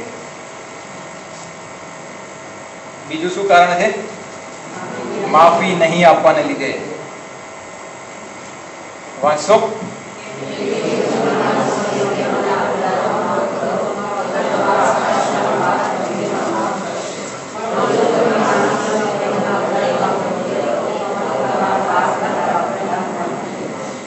જો આપણે માણસોને માફ કરીશું તો જ એ આપણને માફ કરશે. કારણ કે આપણે આપણા મોઢેથી પ્રભુને કહીએ છીએ કે જેમ અમે અમારા ઋણીઓને માફ કર્યા તેમ તમે અમારું માફ કરો. જો અમે 50% માફ કર્યા તો તમે બી એટલા જ કરો.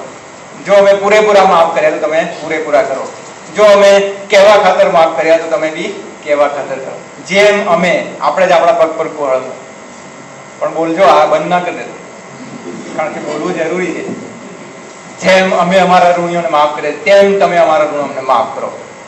એક મારા એક મિત્ર છે પરેશભાઈ કરીને, મુંબઈ રહે છે. પરેશભાઈને પ્રભુનું બહુ જબરજસ્ત કૃપાદાન છે કે કોઈ વ્યક્તિ એમની પાસે પ્રાર્થના કરવા આવે ને તો એ વ્યક્તિ કશું કહે નહીં તો ભાઈ એ વ્યક્તિના શરીરમાં ક્યાં શું તકલીફ છે ને એ પ્રભુનો આત્મા એમને બતાવે, અને ખરેખર એ હોય જ. એકવાર એક બેન ત્યાં અમદાવાદમાં આવેલા, એમને કેન્સર હતું, અને એ કેન્સર એટલે એટલી સ્ટેજ ઉપર પહોંચી ગયેલું કે ડોક્ટરે અમુક કેન્સર હોય ને અમુક પ્રાઇમરી સ્ટેજ પર ડિટેક્ટ થાય તો ડોક્ટરે કીધું હોય કે તમને ઓપરેશનથી દૂર થશે. યુવરાજ સિંહને એની કીમોથેરાપીથી મટ્યું અમુક પ્રાઇમરી સ્ટેજમાં, પણ એ બેનને ડોક્ટરે ચોખ્ખી ના પાડી કે તમને ઓપરેશનથી બી નહીં મટે. અને આ બેન પ્રાર્થના કરાવાયેલા ત્યારે એ પરેશભાઈ પણ ત્યાં અમદાવાદ આવેલા, અને જેકીભાઈ એ લોકોએ કીધું પરેશભાઈને કે પરેશભાઈ તમે આ બેન માટે પ્રાર્થના કરો. અને પરેશભાઈએ પ્રભુના હાથમાંથી ભરીને પ્રાર્થના કરી અને કીધું કે બેન તમે 10 વર્ષથી એક વ્યક્તિને માફ નહીં કરી. અને બેન તરત જ રડવા લાગી અને કીધું કે હા, એને કોઈ બહુ નજીકના સગામાં કોઈ લેડી હતી, એને 10 વર્ષથી ઝઘડો થયેલો અને માફ નતા કર્યા. અને તરત એ બેનને કહેવામાં આવ્યું કે બેન તમે માફ કરો અને તમારું કેન્સર સારું થશે. અને બેને તરત જ આંસુ સહિત એ પેલી વ્યક્તિને માફ કરી. આ આજથી 2-3 વર્ષ પહેલાની વાત છે. જે બેનની ડોક્ટરે ટ્રીટમેન્ટ કરવાની, ઓપરેશન કરવાનું ના પાડેલું, એ બેન કેન્સરમાંથી સાજા થયા, આજે અમેરિકામાં બહુ જ સુખી જીવન ગુજારે છે. ફક્ત માફ કરવાનું. આપણે યાદ કરવાની જરૂર છે કે કોને માફ નહીં કર્યા. આપણી સાસુને, દેરાણીને, જેઠાણીને, ભાભીને, નણંદને, ભાઈને, બહેનને, બાળક સાહેબને, સેવકોને માફ કરવાની જરૂર છે.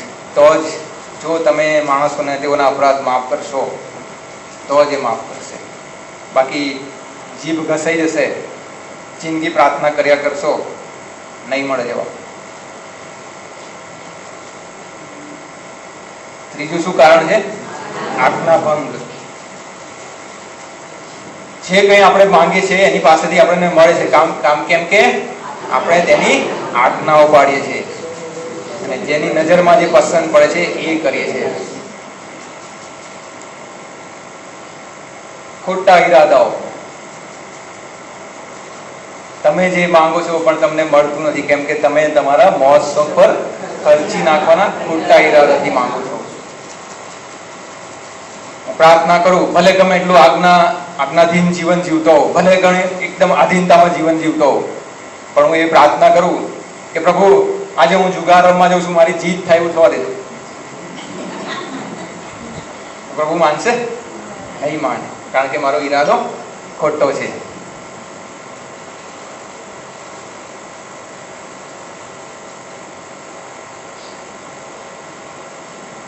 આના માટે એક બહુ સરસ અહીંયા સાક્ષી આપવામાં આવી છે. ઇંગ્લેન્ડમાં એક જ્હોન વોર્ડ ઓફ હેકની નામની એક વ્યક્તિએ 18મી સદીમાં એક પ્રાર્થના કરેલી. બહુ આમ લેન્ડમાર્ક જેવી પ્રાર્થના છે, સાંભળજો. એને શું પ્રાર્થના કરી ખબર? કે ઓ પ્રભુ, તમે જાણો છો કે લંડન શહેરમાં મારી 9 મિલકતો છે અને મેં પાછળથી બીજું એક સસ્તું મકાન એસેક્સ વિસ્તારમાં મારી કમાણીમાંથી ખરીદ્યું છે. હવે હું તમને કરગરીને વિનંતી કરું છું કે તમે એસેક્સ અને મિડલસેક્સ વિસ્તારોને આગ અને ધરતીકંપ સામે રક્ષણ આપો. વળી હર્ટફોર્ડ શહેરમાં મેં એક મકાન ગીરવે લઈને એક જણને ઉછીના નાણાં આપ્યા છે. આમ આ ત્રણેય વિસ્તારો પર તમારી દયાળુ દ્રષ્ટિ રાખજો, એવી મારી આપને પ્રાર્થના છે. પણ બાકીના વિસ્તારો માટે તમે તમારી ઈચ્છા મુજબ વર્તી શકો. ઓ પ્રભુ, બેંકને તમે સારી નાણાકીય પરિસ્થિતિમાં મૂકો કે જેથી કરીને તે બધી ચૂકવણી કરી શકે અને મેં જેઓને ઉછીના નાણાં આપ્યા છે એ લોકો મને પાછા આપી શકે. પ્રભુ, હું તમારા પર વિશ્વાસ કરું છું કે દુષ્ટના દાણા બહુ થોડા છે, એ તમારું વચન છે અને તમે ભૂલી જનાર નથી. કારણ કે સર જેએલ નામનો એક માણસ, એ દુષ્ટ જુવાન, એની મિલકત મને મળવાની છે એટલે એ મરી જાય એવું થવાનું. દુષ્ટના દાણા બહુ થોડા છે. પ્રભુ, મારા મિત્રોને નાદારી નોંધાવવામાંથી બચાવો અને ચોર લૂંટારાઓ ધાડપાડોથી મારું રક્ષણ કરો અને મારા બધા જ નોકરોને તમે વિશ્વાસોને પ્રમાણિક બનાવો કે જેથી કરીને તેઓ મારા હિતનું ધ્યાન રાખે. કેવી પ્રાર્થના! પણ આપણા કરતા જુદી નથી, આપણી બી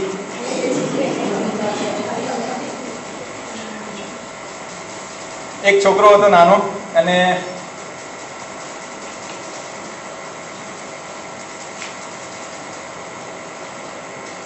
પરીક્ષા આપીને આવ્યો, ભૂગોળની પરીક્ષા આપેલી, અને પછી ઘેર આવીને જો પ્રભુ પાસે આગ્રહથી પ્રાર્થના કરવા માંડ્યો, ઓ પ્રભુ કૃપા કરીને પેરિસ ને તુર્કીનું પાટનગર બનાવી દો, પ્રભુ કૃપા કરીને પેરિસ ને તુર્કીનું પાટનગર બનાવી દો. એની મમ્મીએ પૂછ્યું કે કેમ આવું કરે? તો કે પ્રશ્નમાં એવું પૂછેલું કે તુર્કીનું પાટનગર કયું? તો મેં પેરિસ લખ્યું છે. તો આવી પ્રાર્થના પ્રભુ સાંભળે? કદી ના સાંભળે, કારણ કે આપણા ઈરાદા ખોટા છે. પ્રાર્થનાનો જવાબ નહીં મળવાનું પાંચમું કારણ છે ઈશ્વરની ઈચ્છામાં નહીં હોવાથી. આપણે ભૂંડા છીએ તો બી આપણા બાળકોને જો સારાવાના આપતા હોઈએ તો એ તો પ્રેમાળ દેવ છે, કેટલો બધો પ્રેમાળ છે, તો એ આપણને સારાવાના નહીં આપે? ચોક્કસ આપશે, પણ અમુક માંગણીઓ એ એમની ઈચ્છામાં નહીં હોય તો નહીં આપે. મને 2009માં જ્યારે હું PSI હતો ને, ત્યારે મને અમારા સાહેબે ઘણી બધી વાર આવું થતું હતું કે કોઈ હાઉસ ઓફ પ્રેયરની મીટિંગ હોય ને, તો એ મીટિંગમાં આવવાનું હોય અને એ જ દિવસે કોઈ રેડમાં જવાનું હોય, રેડ કરવા જવાનું હોય. તો હું પ્રભુને પ્રાર્થના કરું કે પ્રભુ રેડ કરવા માટે તો બધા બહુ પોલીસો છે, મને તમારી સેવામાં લઈ જાઓ. અને હું એમ પ્રાર્થના કરું કે પ્રભુ હું માણસ પાસે નહીં માંગુ, હું મારા સાહેબ પાસે હાથ નહીં લંબાવું, તમે આખી પરિસ્થિતિ બદલો, તમે સાહેબ પાસેથી ના બોલાવડો. અને ખરેખર એવું બને કે રેડ પાડવા કેટલા જણા જવાનું હોય ને, એમાં મારું નામ હોય, અને આગલા દિવસે સાંજે અમારા ચીફનો ફોન આવે કે ક્રિશ્ચન તમે ના આવશો રેડમાં, બાકીના બધા જઈ આવશે. અને હું જાણે આમ અચાનક જાણે આવું કર્યું હોય તો કેમ સાહેબ મારે નહીં? ખબર હોય પ્રાર્થના કરી. પણ આ રીતે પ્રભુ આખું પરિસ્થિતિ બદલે છે. પણ જ્યારે મને મારા એ જ સાહેબે મને કલકત્તા જવાનું કીધેલું, અને મેં પ્રભુને પ્રાર્થના કરી કે પ્રભુ મારે કલકત્તા નથી જવું, કારણ કે 10 દિવસ મારે ત્યાં રોકાવાનું હતું.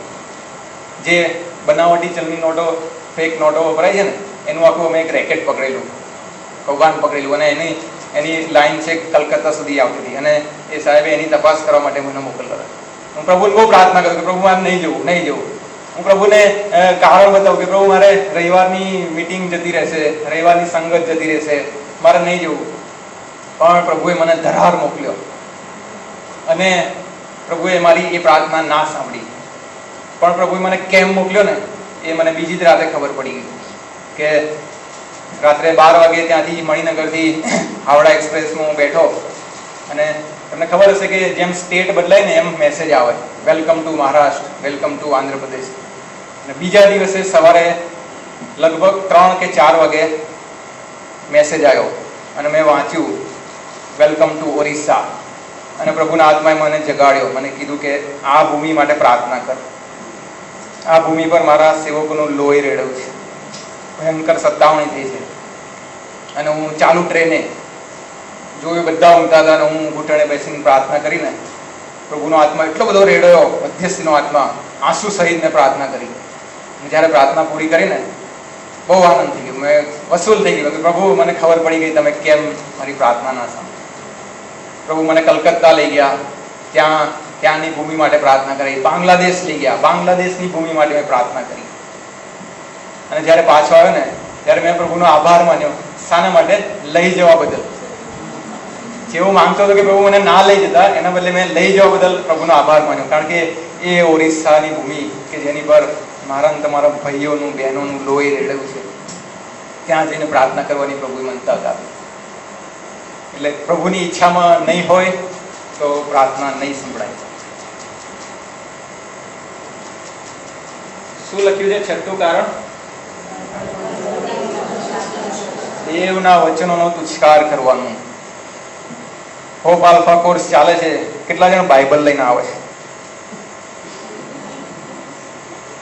બાકીના ખાવાનું પચાવવા આવે કે ફરવા જેવું તો છે નહીં, તો ગરમી બહુ લાગે છે. આપણે સ્કૂલમાં કે કોલેજમાં જઈએ તો કેવું બધું યાદ રાખે છે, પેન ને પર્સ ને રૂમાલ ને ચાવી ને ફલાણું ઢીકણું બધું. કેમ? કારણ કે એના વગર હલવાઈ જવાય. પણ ચર્ચમાં આવીએ છીએ, મીટિંગમાં આવીએ છીએ, ત્યારે આઈને બે બાઇબલ લાવજો, કારણ કે જો આપણે બાઇબલનો એટલે દેવના વચનનો તુષ્કાર કરીએ છીએ, પ્રભુનું વચન સાંભળતા આપણે આપણો કાન અવળો ફેરવી નાખીએ તો એની પ્રાર્થના તો કેવી છે ખબર છે? કંટાળારું. પ્રભુ કહે છે કે આ યાર રેકોર્ડ ચાલુ થઈ, બાઇબલ તો લઈને જતો નહીં, રવિવારે બાઇબલ કાઢે તો દૂર ખંખેરવી પડે ચર્ચમાં જવા માટે અને પ્રાર્થના કરવા નીકળી આવ્યા. પ્રભુ ચોક્કસ પ્રાર્થના નહીં સાંભળે. અશુદ્ધ હૃદય, જો હું મારા હૃદયમાં ભૂંડાઈ કરવાનો ઈરાદો રાખું તો પ્રભુ મારું સાંભળે જ નહીં. વાવ, મસ્ત વાક્ય આવ્યું. એ જ પ્રમાણે પતિઓ સ્ત્રી નબળું પાત્ર છે એમ જાણીને તેની સાથે સમજણપૂર્વક રહો, અને તમે તેઓની સાથે જીવનની કૃપાના સહવારસો એમ ગણીને તેને માન આપો કે જેથી તમારી પ્રાર્થનાઓ અટકાવવામાં ન આવે. કેટલાને બાજુ કોણી વાગી? જો વાંચો જો. પણ આ એકલા પતિઓ માટે નથી, પત્નીઓ માટે પણ છે. એ વખતમાં જ્યારે બાઇબલ લખ્યો ને ત્યારે પુરુષ પ્રધાન સમાજ હતો, અને એવું વાતાવરણ જ હતું કે પત્નીઓ પર પત્નીઓને પગની જૂતી સમાન કે એવું માનવામાં આવતા હતા. પણ અત્યારે ઘણી જગ્યાએ ઊંધું થઈ ગયું છે. તમે છાના માના બેસો તમને ખબર ના પડે, તમે વચ્ચે બોલશો નહીં. આવું ઘણા બધા ઘરોમાં થતું હોય છે. જો આપણે આપણા જીવન સાથીનું માન નથી જાળવતા, પતિ પત્નીનું કે પત્ની પતિનું, તો પણ આપણી પ્રાર્થનાઓ અટકાવવામાં આવે છે. સૌથી ઇમ્પોર્ટન્ટ અનાજ્ઞાંકિતપણું. વાંચીશું જોરથી.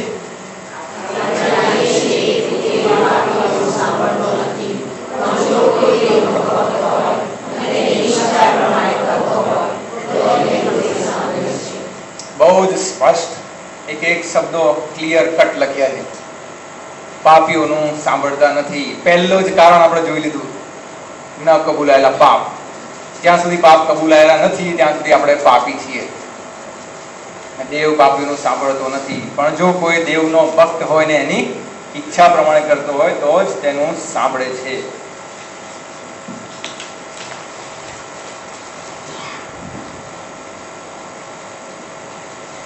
પ્રાર્થનાનો જવાબ પ્રભુ 3 પ્રકારે આપે છે. કાં તો હા, યસ, તરત જ. તેના વિશે આપણે જે હિંમત છે તે એ કે જો આપણે તેની ઈચ્છા પ્રમાણે કંઈ માંગીએ તો તે આપણું સાંભળે છે.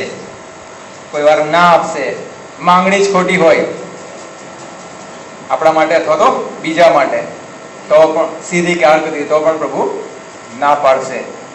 અહીંયા નિકી ગંભીરે પોતાની એક સાક્ષી આપી છે કે હું એક ચોક્કસ ડિગ્રી માટે મહેનત કરતો હતો અને પ્રાર્થના કરતો હતો કે પ્રભુ મને આ ડિગ્રી જોઈએ, અને પછી એ નોકરી માટે પ્રાર્થના કરતો હતો. અને એમને એ ડિગ્રી તો મળી પણ એ નોકરી ના મળી, કારણ કે પ્રભુની ઈચ્છામાં એ નહોતું. અને જો નિકી ગંભીરને કદાચ એ નોકરી મળી હોત તો આ આલ્ફા કોર્સ ચાલુ ના થયો, કારણ કે પ્રભુની ઈચ્છામાં નહોતું. એટલા માટે પ્રભુએ નામાં જવાબ આપ્યો. એક રૂથ નામના એક બેન છે, રૂથ ગ્રેહામ. એમણે એક અમેરિકામાં એક મિનિયાપોલિસ નામની જગ્યાએ છે, ત્યાં સભામાં એવો એકરાર કરેલો કે હું જ્યારે જુવાન હતી ત્યારે વર માટે, પતિ માટે પ્રાર્થના કરતી હતી, અને કોઈ વ્યક્તિ સારો જુવાન જ્યારે સામે મળે ત્યારે હું એના માટે પ્રાર્થના કરતી કે પ્રભુ મારા લગ્ન આની સાથે કરાવી દો. અને એવું 3 થી 4 વાર થયું. દરેક વખતે પ્રભુએ મારી પ્રાર્થના ના સાંભળી. અને કહે છે કે આજે હું પ્રભુનો આભાર માનું છું કે એ 4 વાર કે 5 વાર પ્રભુએ મારી પ્રાર્થના ના સાંભળી. કારણ કે જો એ સાંભળ્યું હોત તો આજે હું બિલી ગ્રેહામની પત્ની ના હોત. બિલી ગ્રેહામની પત્ની બનવાનું એમને પ્રભુએ નક્કી કરેલું, અને એટલે એમની પ્રાર્થના પેલા જુવાનો માટે પ્રભુ નતા સાંભળતા. રાહ જુઓ. ઘણી વાર આપણને પ્રભુ હામાં પણ જવાબ નથી આપતા અને નામાં પણ જવાબ નથી આપતા. રાહ જોવાનું કહે છે. અને આપણા માટે તો પાટલા રાખે ને થાળી વાટકા રાખે, બાકી પતરા રાખે. ઉત્તરસંડામાં એક લગ્ન હતું ને બધા જમવા બેઠેલા અને પાળક સાહેબ પ્રાર્થના કરાવતા હતા, તો પ્રભુ તમારો આભાર નામ છે. અને એવામાં કૂતરું આવ્યું. બધાનું ખાવાનું પીરસાઈ ગયેલું. કૂતરા પેલા રામણ જોયું કે બધા બેઠા છે, આ પેલા ભાઈ ઉભા છે. પછી કૂતરાની હિંમત આવી તો ધીરે ધીરે નજીક ગયું. બાળક સાહેબને ખબર પડી અવાજ. બાળક સાહેબે આમ આંખો કાણી નાખી દીધી. હવે બિચારા બોળા માણસ એટલે ચાલુ પ્રાર્થના, પ્રભુજી તમારો આભાર. આભાર. જે લોકો ભૂખ્યા છે એમને ખાવાનું બિચારા બાળક છે. હવે એ લોકો બિચારા જૂના જમાના લોકો બોળા હતા એટલે કદાચ આવું હાડે હાડે કરી. આજે મને કે તમને કીધું હોય તો આપણે કેવી કરી? પ્રભુજી તમારો આભાર માની છે પ્રભુજી, અને શૈતાનને ધમકો દૂર જાય, કોઈને ખબર ના પડે. પેલો કૂતરો એ કે કચરો ઉઠાવે અને બધા એમ કે શૈતાનને ધમકો.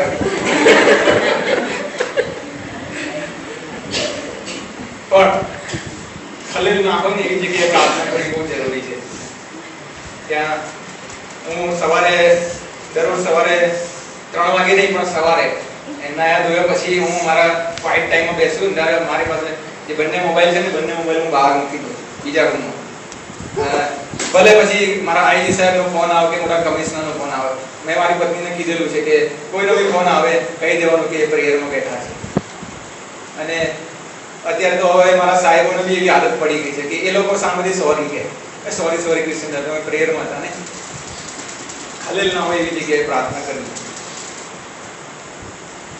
ક્યાંનો ફોટો છે? વોટ્સએપનો. સર્વ સ્થળે 1 તિમોથી 2:8. કોઈ વાંચશો બાઇબલમાંથી? 1 તિમોથી 2:8.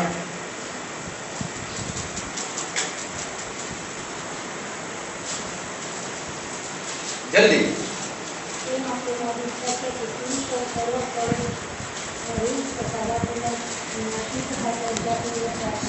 સર્વ સ્થળે હાથ ઊંચા કરીને પ્રાર્થના કરે.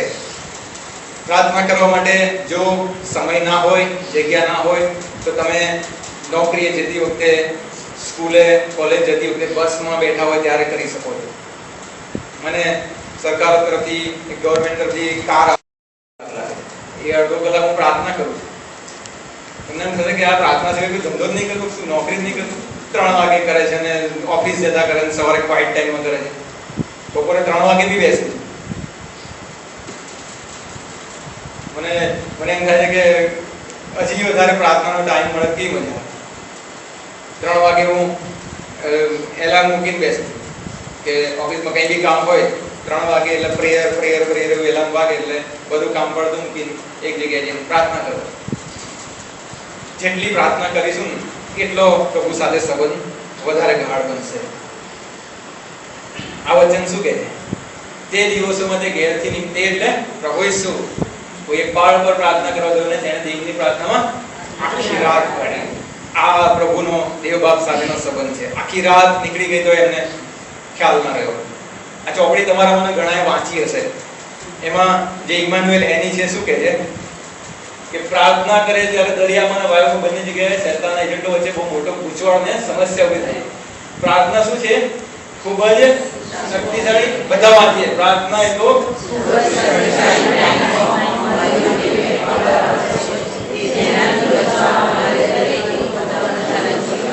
આ શૈતાનનો એજન્ટ જે એક ટાઈમે શૈતાનની સામે, લ્યુસિફરની સામે બેસીને વાત કરતો હતો ને, એ આવું કહે છે. શું આપણી પ્રાર્થના ટાઈમ બોમ્બ જેવી છે કે લવિંગિયા જેવી છે? સુરસુરી તો નહીં થઈ જતું. શૈતાન ભાગવાની તો વાત બાજુ પર, આમ ભક્તિ કતરી નહીં નાખતો. એ આપણે તપાસ કરવાની જરૂર છે. એ જ પુસ્તકમાં શું કહે છે?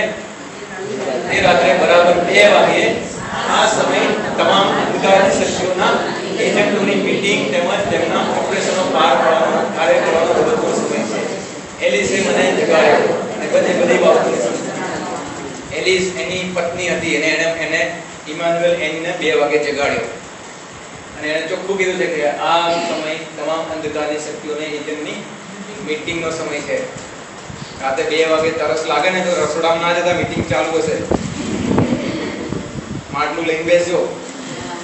પાછળના પિક્ચરમાં બતાવે ને જો મીટિંગ ચાલે, બે ત્રણ જણા કુવા ઉપર બેઠા છે. ચોક્કસ આ બિલકુલ સાચી વાત છે. ઘણી બધી પ્રાર્થના છે. વહેલી સવારે પ્રાર્થના કરી શકાય, બીજાઓ માટે ઉપવાસ સહિતની પ્રાર્થના, માનતા વિશ્વાસ સહિતની પ્રાર્થના, ઘણા બધા આંસુ સહિતની પ્રાર્થના, આજીજી આગ્રહભરી પ્રાર્થના, આભાર સ્તુતિ સહિતની પ્રાર્થના, આટલી બધી વિવિધ પ્રકારે આપણે પ્રાર્થના કરી શકીએ છીએ.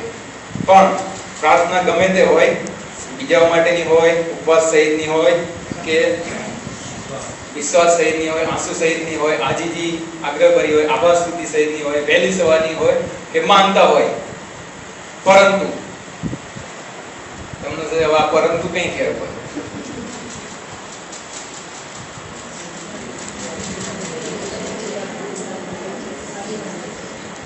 દેવ પ્રત્યેની આધીનતા હોવી અનિવાર્ય છે. કેમ ખબર છે? શું લખ્યું છે? પહેલો મિત્ર 3:12, કેમ કે ન્યાયીઓ પર પ્રભુની નજર છે, તેઓની પ્રાર્થના તેને કાને પડે છે. આયુ 35:13 માં શું લખ્યું છે? નિશ્ચય ઈશ્વર મૃત્યુનો સાંભળશે નહીં અને સર્વશક્તિમાન તેને લેખાવશે નહીં, ગણકારશે નહીં. યાકૂબ 5:16 માં શું લખ્યું છે? પછી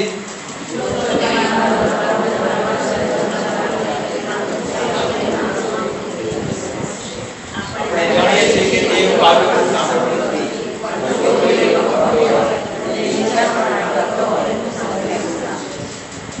નીતિવચન 15:8,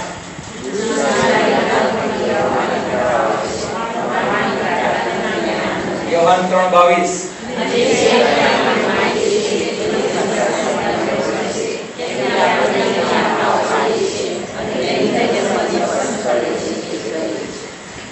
હવે તમે એક વસ્તુ માર્ક કરી કે આભાર સ્તુતિની પ્રાર્થના, આજીજી સહિતની પ્રાર્થના, માનતા, એ બધા માટે એક એક સ્લાઇડ હતી. આના માટે ત્રણ સ્લાઇડો આવી. કેટલા બધા વચનો બાઇબલમાં કેટલી બધી જગ્યાએ લખેલું છે. ન્યાયી માણસની પ્રાર્થના, આધીનતાવાળી પ્રાર્થના, પ્રાર્થનામાં શિસ્ત અને સમયની જગ્યા જરૂરી છે. અન્ય ભાષામાં જો પ્રાર્થના આવતી હોય તો એ જરૂરી છે. આભાર સ્તુતિ માટે ખાસ સમય બહુ જરૂરી છે. હું મારી પોતાની તમને વાત કહું તો આખું અઠવાડિયું હું પ્રાર્થના કરું છું, પણ અઠવાડિયામાં એક વખત હું કોઈ પ્રાર્થના નથી કરતો. ફક્ત પ્રભુનો આભાર માનું છું, ફક્ત આભાર. પછી એ દિવસે તાવ બી આવતો હોય ને તો તાવ માટે બી પ્રાર્થના નહીં કરવાની. એ ખાલી એ આભાર સ્તુતિથી તાવ મટી જશે. આ અનુભવ કરજો.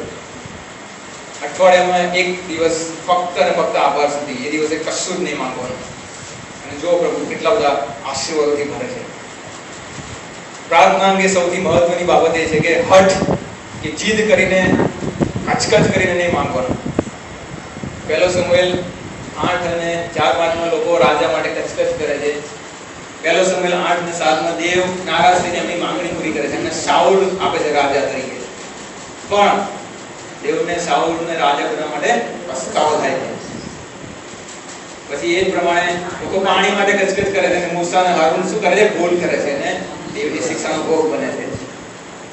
લોકો માંસ ખાવા માટે કચકચ કરે છે. એવો એમને માંસ તો આપે છે, પણ હજી તો એ માંસ એમના પેટમાં બી નહીં ગયું ને મરકી ફાટી નીકળે છે. શું લખ્યું છે?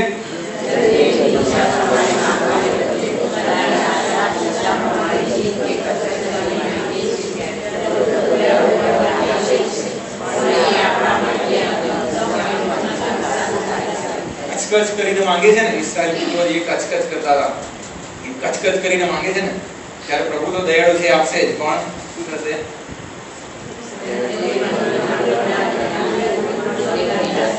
કચકચ તો સાંભળીને પ્રભુ તો આપશે, પણ ન થશે. હંમેશા દેવની ઈચ્છા પ્રમાણે માંગવું બહુ જરૂરી છે. હવે એક વિડિયો છે, પણ ટાઈમ નથી એટલે બતાવતો નથી. જોઈ છે? તો આ કદાચ તમારા પિક્ચર છે, મૂવીમાંથી મેં લીધેલી છે, પણ બહુ એકદમ બંધ બેસતી છે, આઇડેન્ટિકલ, એકદમ પરફેક્ટ બેસે છે કે શૈતાન માણસને શું કરે છે. એક ખાસી મહેનત કરીને આ મેં બનાવેલું.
કેવું લાગ્યું? ભયાનક? હવે એને આપણે એનું એનાલિસિસ કરીએ. શેતાન માણસને શું કરે છે? તો ભયાનક ઝડપે માણસ પર તૂટી પડે છે. જોયું ને આપણે કેટલી સ્પીડ, એને ચાન્સ બી ના આપ્યો, છૂટી ના શકે એ રીતે જકડી લે છે. અત્યંત ક્રૂરતાથી દબોચે છે, ભયંકર ક્રૂરતાથી, કોઈ દયા નહીં રાખતો અને છેલ્લે ગળી જાય છે, નાશ કરે છે. બિલકુલ આ જ પ્રમાણે શેતાન આપણને કરે છે. શેતાન સૌથી મોટો હુમલો શાની પર કરે છે ખબર છે? માણસના શ્વાસ ઉપર. આપણે ખાધા પીધા વગર અમુક દિવસો રહી શકીએ, પાણી વગર અમુક દિવસો રહી શકીએ, પણ શ્વાસ લીધા વગર 5 મિનિટ બી નહીં, 2 મિનિટમાં માણસનું મૃત્યુ થાય છે. અને શેતાન, એ સાપ જે અજગર છે, એ પોતાના શિકારનો શ્વાસ બંધ કરી દે છે. અને આ અજગર જે શેતાન છે, એ પણ શું કરે છે? આ બંધ કરી દે છે. પ્રભુના અસ્તિત્વ વિશે, પ્રભુના અસ્તિત્વ વિશે માણસના મનમાં શંકા ઊભી કરે છે. માણસને એવી શંકા ઊભી કરે કે પ્રભુ છે જ નહીં. પ્રભુના પરાક્રમ વિશે એ અવિશ્વાસ ઉભો કરે છે. હવાનું જ્યારે પરીક્ષણ કર્યું ત્યારે એને પહેલા એને અવિશ્વાસ ઉભો કરે છે. શું ખરેખર પ્રભુએ કીધું છે આ ફળ નહીં ખાવું? પ્રભુએ શુંનું પરીક્ષણ કર્યું ત્યારે બી એક અવિશ્વાસ ઉભો કરવાનો ટ્રાય કર્યો કે જો તું દેવનો દીકરો હોય. મારા તમારા જીવનમાં શેતાન પહેલું કામ આ કરે છે, વિશ્વાસ તોડવાનો, અવિશ્વાસ ઉભો કરવાનો. હવે આ બે ચિત્ર બસ પતી ગયું છે આપણું. આ બે ચિત્ર તમને બતાવો. આમાંથી તમને કયું ગમે છે એ મને કહેશો. એક પહેલું આ છે અને બીજું આ છે. કેવો એના પગ નીચે કચડ્યો છે, જીભ બહાર આવી ગઈ છે. કેટલાને આ પસંદ છે? કેટલાને આ પસંદ છે? અમુક જણા તો બેમાંથી એકની વાત નહીં કરે. આ ગમે છે ને?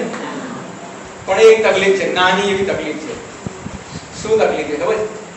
કે આ ચિત્ર જે છે ને, એ ઓપ્શન નથી, એ વિકલ્પ નથી, એ તો પરિણામ છે.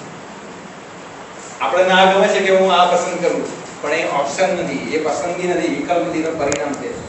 આ પરિણામ છે પ્રાર્થના વગરના જીવનનું, અને આ પરિણામ છે પ્રાર્થનાવાદી જીવનનું, પ્રાર્થના વોરિયરનું.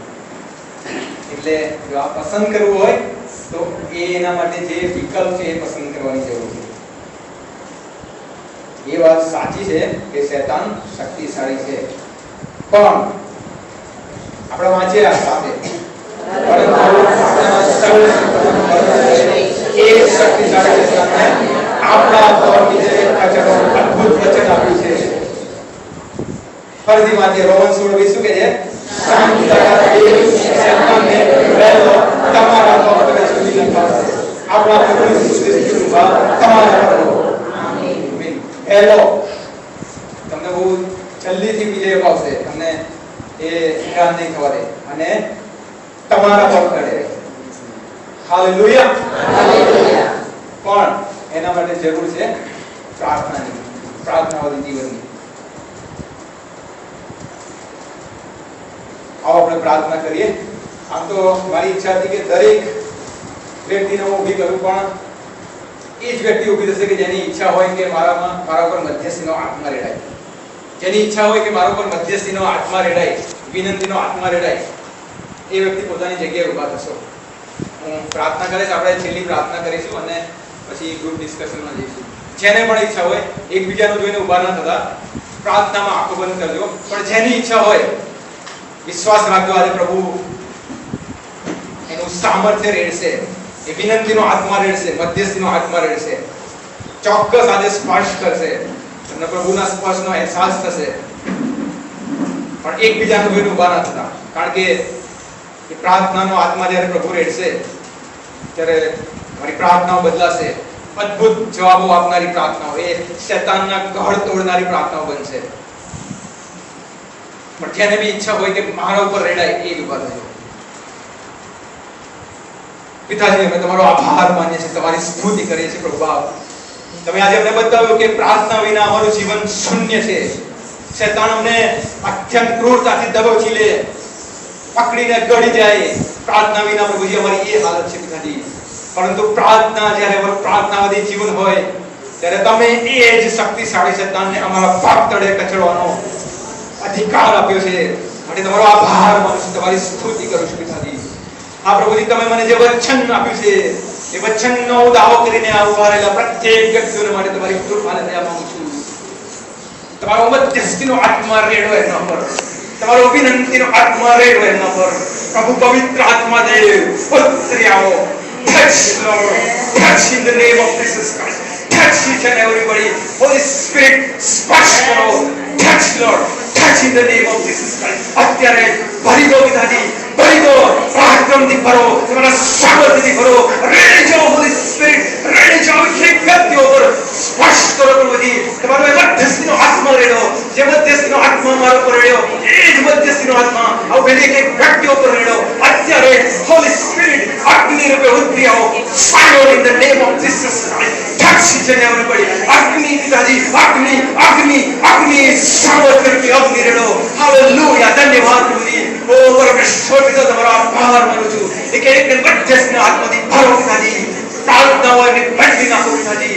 આજથી જ આપણી પ્રાર્થનાઓ એ શૈતાનના ઘરને તોડનારી પ્રાર્થના બને. એ પરિસ્થિતિ બદલનારી પ્રાર્થનાઓ થાય. એ શૈતાનના ઘરના કાંકરા તૂટી જાય તો उसमें भागो. એ શૈતાન એકના પાપ તળે કચડી નાખવામાં આવે તો उसमें भागो પિતાજી. ઓ વિજયવંત પ્રભુ, એકને વિજયવંત જીવન આપો. હાલેલુયા, ધન્યવાદ રાજા. ઓ રાષ્ટ્રખંડા બાબા ખાલીના ઉઆશુરીલા બારાંડા. હાલેલુયા, ધન્યવાદ પ્રભુ, તમારો આભાર. ધન્યવાદ પ્રભુજી. હા પ્રભુજી, હું તમારો આભાર માનું છું. એક વ્યક્તિઓને તમે સ્પર્શ કર્યો છે. ઘણી બધી સાક્ષીઓ ઊભી થનાર છે કે 3 વાગ્યાની પ્રાર્થના ચાલુ થઈ. ઘણી બધી સાક્ષીઓ ઊભી થનાર છે કે પ્રાર્થના દ્વારા પરિસ્થિતિ બદલાઈ ગઈ. પિતાજી, મેં તમારો આભાર માની છે, તમારી સ્તુતિ કરે છે. હાલેલુયા, ધન્યવાદ પ્રભુજી, તમારો આભાર. ધૂળને માટી પર કૃપા કરી તમારો આભાર માનું છું. એક વ્યક્તિઓને આશીર્વાદિત કરવા માટે તમારો આભાર માનું છું. જે લોકો ઊભા નથી થયા એમને પ્રભુજી તમે થોડું મન આપો પિતાજી.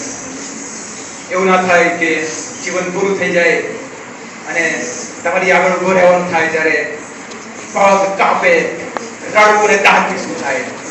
હા પ્રભુજી, એમની સાથે તમારો આત્મા વાત કરે, વ્યવહાર કરે. જે કે વ્યક્તિઓને તમે આશીર્વાદિત કરો, તમારા બહેમાને માટે ઉપયોગ કરો. ઈસુ ખ્રિસ્ત, ઈસુ નાઝારીના પવિત્ર અને સામર્થ્ય નામમાં અમારી પ્રાર્થના સાંભળો અને માન્ય કરો બાપ. Amen. Bless you. Thank you. God bless you.